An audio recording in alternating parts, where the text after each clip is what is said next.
Welcome, welcome one and all, I am Coriander Stone, and I am welcoming you to what is currently going to be my final installment of my RWBY opening analysis videos. I will be back with more analysis of RWBY's openings once we have more openings to analyze, but for now this is it, folks. So let's get to it.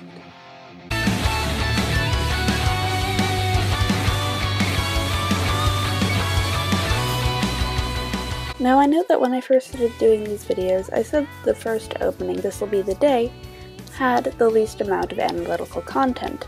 But the more I analyzed that one, the more I got out of it. So I'm actually starting to think that this one might have the least amount of analytical content. But we'll see, I don't know. Maybe by the end of this video, this opening too shall surprise me. We open on this weird orb thing that I've never been able to fully define. But while I still can't place its exact meaning in the show, the manner in which it is used in this opening is still significant. That is to say, in the last 3 OPs, it's always been a source of conflict, or even, in the case of the first opening, of the world breaking. But now canonically, the world, or at least the part occupied by Beacon Academy, is already broken. And so, the role of this sphere switches, completely doing a 180. Now it's actually a symbol of connection. We see the colors representing our 4 main girls, RWBY, Weiss, Blake, and Yang, all combined in this sphere, pulling them together so that no matter how far apart they might be, they're still connected, and the circularity helps to reassure the viewer that no matter how far apart and how separate they might be this season, at the end of the day, they're all going to end up back together again. We see a Grimm's 4 claws reach out, 1 claw for each character, and then a Grimm is trying to bite down on them, but the girls manage to survive by scattering, pretty much like how they do in the show, and they're sent rocketing off in different directions as the Tower of Beacon falls. At this point, this isn't foreshadowing or hidden meaning, just plain out echoing what happened at the end of the last season, reminding the audience exactly where things stand, and showing us that, yes, the girls have now scattered to all over the world of Remnant. The next shot's kind of an interesting one, since it follows the RWBY orb specifically, zooming in on her color streak. And I found that interesting just because that shot is meant to assert her dominance as the protagonist over the other 3 and focus the audience's attention on her, except for the part where RWBY Volume 4 is the most open of all 4 when it comes to protagonist screen time. There are whole episodes where RWBY gets little or no screen time because it's split basically evenly among the 4. So it's kind of weird to have them being like, oh, remember RWBY's the protagonist, focus on her. Well, that's the exact opposite of the season's meanings, but, well, anyway, I guess it still makes a nice transition point. It does create a direct connection to the points of the opening before and after the title card, and maybe that's all it's there for. We start out with RWBY walking alone through a forest, the hood pulled over her face and eyes, in a mirror echo of the first opening. But look, the wind blows, things have changed, and there are friends behind her to help support her. This shot of the rest of Team Ranger is interesting because while it's Team Juniper Remnant, they leave a very clear gap in the middle, showing us exactly where Pyrrha has been removed. It's a nice way to include Pyrrha's death and the weight that's brought to the characters in the opening without actually having to put her in it. Putting her in it wouldn't have worked very well since that would have been a bit too much like dwelling on the past, and this entire season is themed around moving forward. Speaking of moving forward, the Team Juniper Remnant joins up with RWBY and they move off forward into the distance. Just then, Crow flies by overhead, transitioning to his character shot. We see how Crow's been following and protecting them, but just then his eyes are caught by another Crow flying by, this one presumably Raven, indicating that he himself is caught up in some other things besides just looking after his niece, and complicating everything with the relationship between him and his sister. Raven is a complicated, dark, and shadowy presence in the RWBY series, and showing her in just her bird form helps to exemplify that in the opening. I rather like this next transition, the light shining on Crow's face, presumably the same light that RWBY and the rest of Ranger are under, shining and turning into the light shining onto Weiss's face through her window. This creates the idea that while they're all under the same light in the same sky, Weiss is blocked and barred away from it by the windows of her father's house, almost like a prison, and focuses your eye on the windows and the bars when you first see Weiss, again, going back to the prisoner and prison metaphors that you saw in the first OP. With this in mind, Weiss's turn away from the window can be seen as her rejection of this prison and everything it stands for. But her rejection of her father's house isn't as easy as all that, as when she turns around she sees the people she cares about and the people imprisoning her, all surrounding her, making it more difficult for her to leave. Ironwood's presence at the door is suggesting that he's offering her a way out, but before she can take it, she's sucked forward into her father's eye and into his control. She has what seems like a breakdown before literally breaking the screen and therefore his control with her semblance, showing how she's done following his orders and is ready to break free of him. Incidentally, notice that what she's shattering is those same bars from earlier. Also, when she shatters the window, it reveals Blake, suggesting that Team RWBY is behind her all the way, and that it's their support she's relying on when she breaks free of her family. The first shot of Blake shows her on this weird, I guess some combination of the forebeam of a ship and a pirate's plank, which basically puts her as far away from mankind and Fauna's kind and generally anyone and everyone as possible, showing how she tries to isolate at the beginning of the series. The next shot of her on the deck is accompanied by Sun as he pulls her back toward communicating with others. At first she seems really annoyed by him being there, but later, as she turns toward him, she seems as though she might actually care about him and want him to stay. Then her family appears, first her father pushing away Sun, indicating Blake's father's disapproval of Sun, and then Blake's mother, who doesn't seem to particularly care one way or another and is just glad to have her daughter back.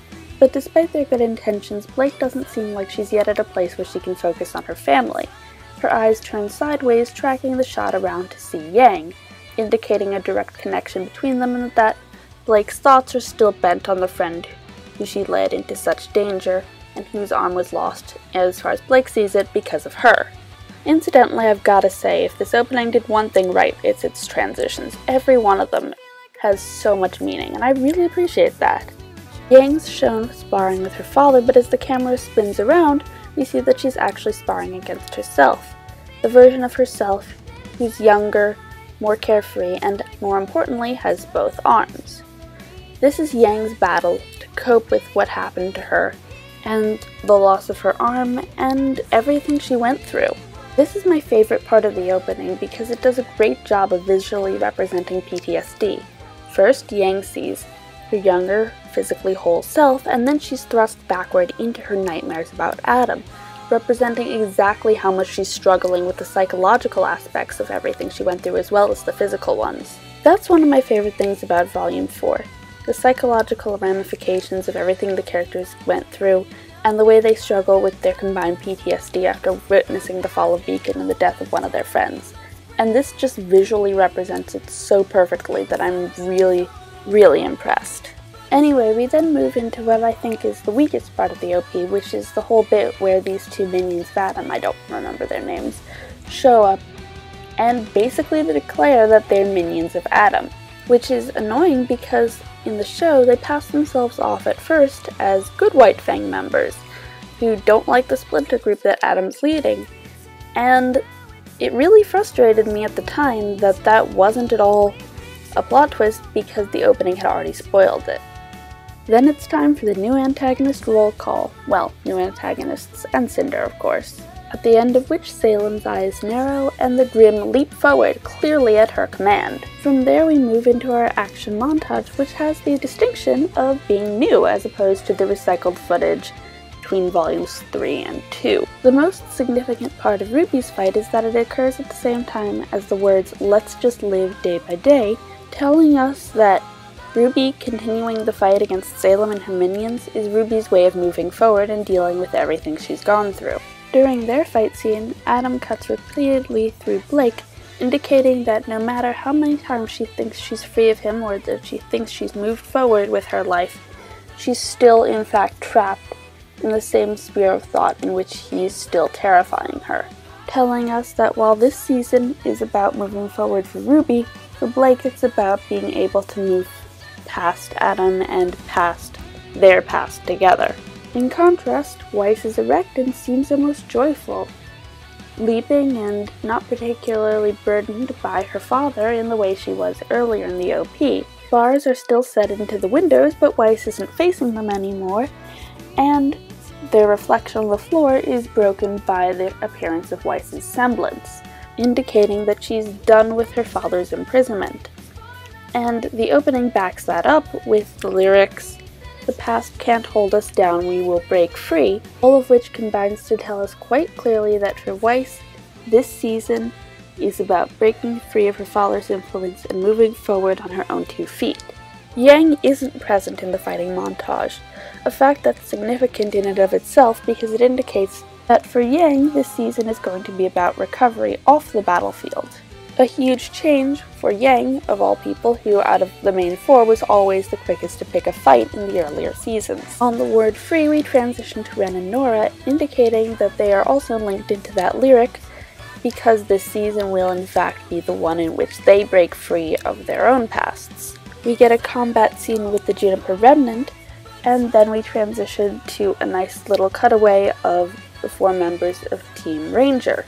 Jean is in the foreground, which is interesting since RWBY is Ranger's leader, but I think it's got something to do with the fact that he's Ranger's strategist, so in a sense their survival is all on him.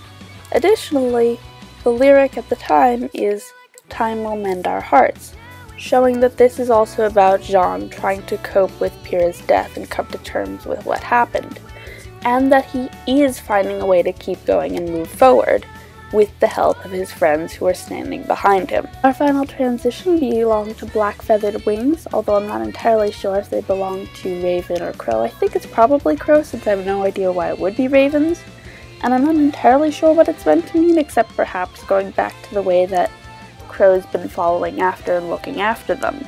Then we end on a nice shot of our 4 leads standing together, but not actively looking at each other, which makes sense considering that they don't actually see each other all season. And the final lyric is, "So let's just live," emphasizing that the theme of this season is indeed moving forward and to keep going despite what all the characters have been through and will continue to go through.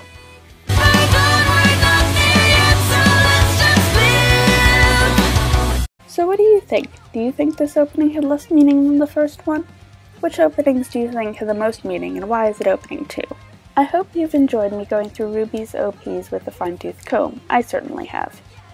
Make sure to come back and check back in time for my next OP analysis for RWBY when the next OP eventually comes out. When the next season eventually comes out.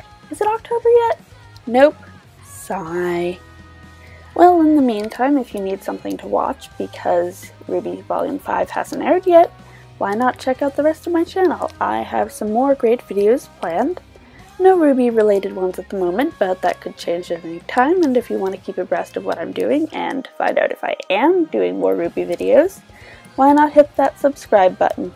Incidentally, if you enjoy my RWBY videos, then hit the like button to let me know so I'll know to do more in the future.